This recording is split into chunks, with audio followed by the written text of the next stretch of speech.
A mi smo se malo ojačali u studiju, kao što smo najavili, stigli su nam naši boksači. Čast mi je predstaviti moje sljedeće goste. Idemo prvo od trenera, možemo i od najstarijeg, gospodin Pjetra, onda je tu Filip Hrgović i Hrvoje Sep. Dečki, uistinu teško vas je bilo dovesti ovdje u studiju, stalno ste negdje na putu. Svjetska liga izuzetno naporna, gore se borite za Astanu i ono najvažnije, ostvarujete jako dobre rezultate. Gospodine Pjetrović, ćemo prvo od vas. Kako gledate na dečke, tri pobjede i 3 poraza gore u Astanu u ovoj jednoj svjetskoj boksačkoj ligi? Možemo reći ono što je nogometna liga prvaka, to je dečki u Astani se rade u svijetu boksa. Pa ovo je već 5. sezona, pa se od njih kao i jednih od najiskusnijih boksača u svjetskoj ligi očekuje to. Zato je Astana i pristala, s obzirom da je ovo olimpijska godina. Kvalifikacije su i praktički u većini klubova više nema stranaca, svi ubacuju svoje boksače kako bi se kvalificirali za olimpijske igre. I mi smo imali tu privilegiju da ostanemo u Astani jer su oni ključni borci u stvari za odlazak Astane u finale. Automatski su dobili priliku i da, to je bio i naš uvjet da ostanemo u Astani, da nam daju priliku da se kvalificiramo za olimpijske igre. I momci su stvarno svojim nastupima, svojim boksom pokazali da spadaju u sam svjetski vrh. Filipe, briljirate, imate 3 od 3, uistinu dosta se impresivni. Pa da, ova 5. sezona dosta dobro krenula, 3 borbe, 3 pobjede. Nadam se da će tako i nastaviti. Doduše, ovi 3 protivnika, ajmo reći, bili su malo lakši. Sad imamo 4 borbe koje će, 4 protivnika koji će biti malo će se trebati više namučiti i nadam se da ću uspjeti ostvariti pobjede i to skupiti dovoljan broj bodova da se kvalificiram za Rio. Imat ćemo mi još priče o Riju. Hrvoje, okrenimo se i na vas. Kako je gore u Astani, kako se boriti u jednom, možemo reći, pravom sportskom okruženju? Kazahstan je inače država koja obožava boks. Pa tako je, isto tako imaju vrhunske boksače, baš zbog toga jako puno boksača odličnih. U mojoj kategoriji ima nekoliko boksača koji sam čekaju moj pogrešan korak da bi me zamijenili, da bi oni boksali umjesto mene. Naravno, sad za zadnji meč čak sam bio nešto malo prehlađen prije meča i 20 puta su došli do mene da me pitaju je li sve u redu jer su jedva čekaju da uskoče umjesto mene. Tako da konkurencija je strašna i borimo se i zato smo mi ponosni što boksamo, što predstavljamo Kazahstan, što nemamo priliku predstavljati Hrvatsku, mi predstavljamo drugu zemlju, predstavljamo Kazahstan. Slijedi vam opet teško kolo, možemo reći, put Venezuele? Da, Venezuela se pokazala izuzetno jaka momčad, pogotovo kod kuće. Pobjedili se Azerbejdžan koji je prošle godine bio finalist VSB lige. Znači mi sad idemo njima na gostovanje, borimo se za tim i borimo se naravno za naše pojedinačni plasman. Filip, idemo malo o tom sustavu natjecanja. Boksa se u 2 skupine, znači 8 klubova, to je 16 klubova iz cijelog svijeta podijeljeno u 2 skupine po 8. I sad je taj još natjecanje u skupini i potom slijedi četvrtfinale, polufinale i finale. I normalno naš je cilj isto tako i taj pojedinačni plasman na olimpijadu, ali i normalno izboriti timski osvojiti prvo mjesto. Skupljanjem bodova, prvi ste na ljestvici i to je automatski plasman na olimpijske igre u Rio 2016. Ali ima i onaj put preko europskog prvenstva pa svjetsko i tako dalje. Koji je teži? Pa svaki je težak, ima više prilika, ali svaka je jako teška. Nama je normalno cilj preko lige se kvalificirati, ili je to najprije i najranije bi se riješili tog pritiska i skinuli bi taj neki veliki teret sa leđa i bez pritiska bi se i pripremali za europsko i za svjetsko. Tako da nama je cilj kvalificirati se preko VSB-a. Koliko je realno?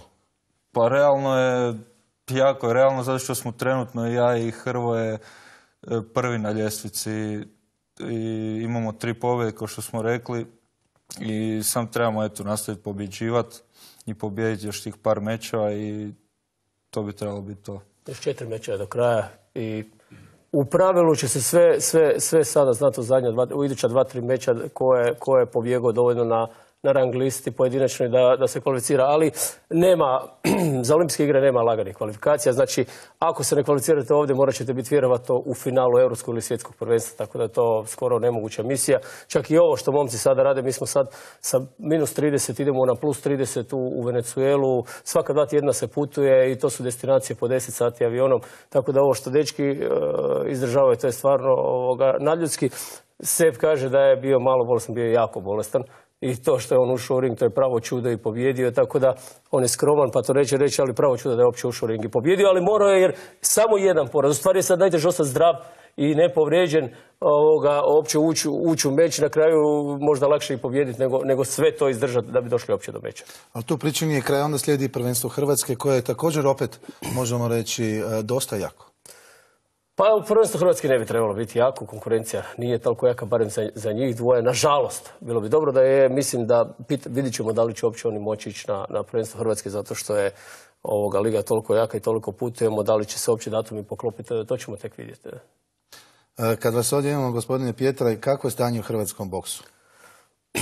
Pa bolje da ne znate šta ja mislim kako je stanje. Mislim, bolje je nešto, međutim još uvijek ima ljudi koji tu ne spadaju. Biće jako teško. Sam sustav sporta cijeloga u Hrvatskoj, ne samo u boksu, je dosta nezgodno napravljen. Tako da treba će, puno je štete napravljeno ovih godina u boksu i u savezu i treba će puno vremena, puno dobrih ljudi koji, mislim, danas niko neće besplatno raditi, a to su sve ljudi koji nisu plaćeni, koji bi trebali nešto pomoći. To je jako teško, zato što kad čovjek dođe u savez, vi ne znate da li on došao iz nekih svojih kompleksa da se malo slika ili se stvarno hoće pomoć i to je jako teško sve uskladiti da bi napravili jedan vrhunski sport.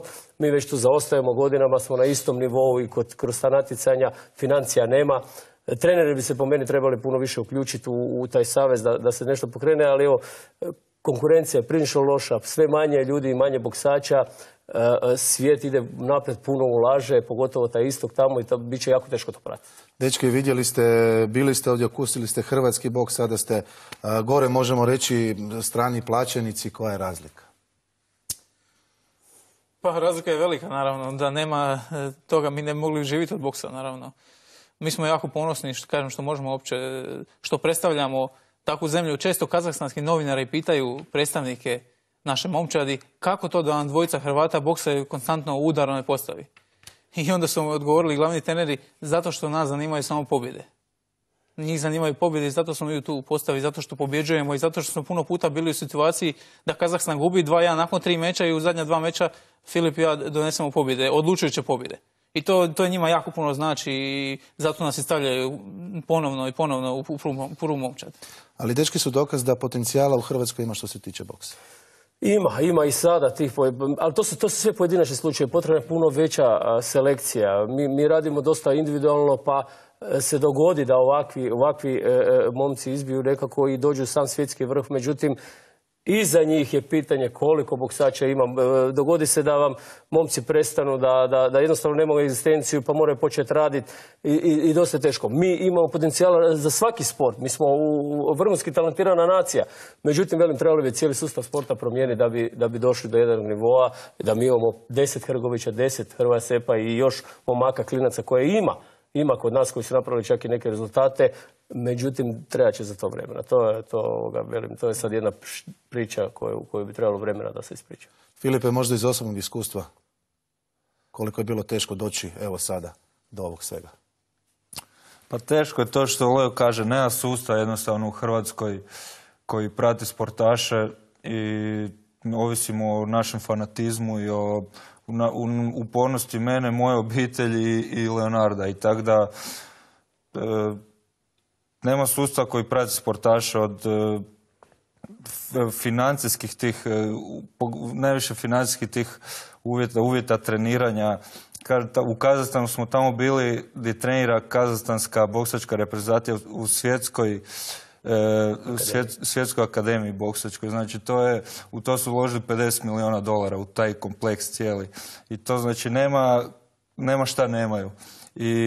Ali mi smo ipak svojim fanatizmom i vjerom u sebe došli do nivoa da možemo se nositi s njima rame uz rame.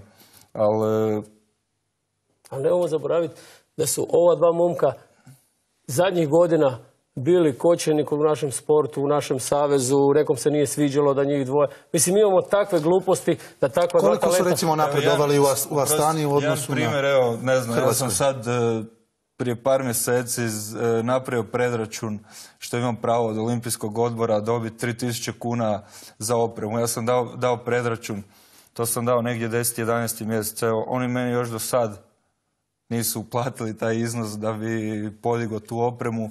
Znači 3000 kuna, ono šta imamo dalje pričati. To su ti paradoksi koji se kod nas u sportu. Jednostavno je ta administracija prespora. Ima ljudi u tom olimpijskom i tim savezima koji žele dobro, koji žele pomoć, međutim je stvarno sve presporo, sve odvija, svijet ide tako brzo napred da je to nemoguće pratiti. Oprosti, pitanje je bilo? U nastavku, samo za kraj, puno hvala, puno sreće i nadam se da će se dečki kvalificirati na olimpijske igre, a da će hrvatski boks doći na nekakve zelene grane. Nadam se. Mi ćemo raditi bez obzira na savez i na olimpijski bilo koga, mi ćemo opet raditi svoj posao fanatično, bez obzira. Gospodo, puno hvala, puno